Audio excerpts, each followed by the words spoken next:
धार्मिक श्रद्धा आणि प्रथा याच्यामध्ये कोड पडू शकत नाही असा युक्तिवाद केंद्र सरकारने केला. याबद्दल नियम कायदे आम्ही बनवणार. रेफरन्स होता शबरीमाला आणि त्यांसारखे जे धार्मिक स्थळं जिथे स्त्रियांना पिरियड्समध्ये अनटचेबिलिटीची वागणूक दिली जाते, म्हणजे अस्पृश्यतेची वागणूक मिळते. सुप्रीम कोर्ट म्हणजे कायद्याचे तज्ज्ञ असतात, धर्माचे नाही. अशा प्रकारचा युक्तिवाद सरकारने केला.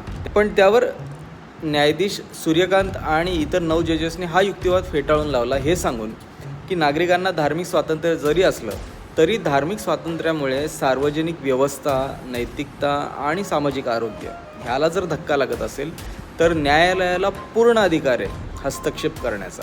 मग सतीप्रथेचा उल्लेख दिला की जर सतीप्रथा धार्मिक स्वातंत्र्य म्हणून चालू देणार आहात का? कोर्टाला एखादी गोष्ट अंधश्रद्धा आहे की नाही हे तपासायचा अधिकार आहेच. उद्या काळी जादू किंवा तोटका धर्माचा भाग म्हणून चालू ठेवणार का, असाही प्रश्न न्यायालयाने उपस्थित केला.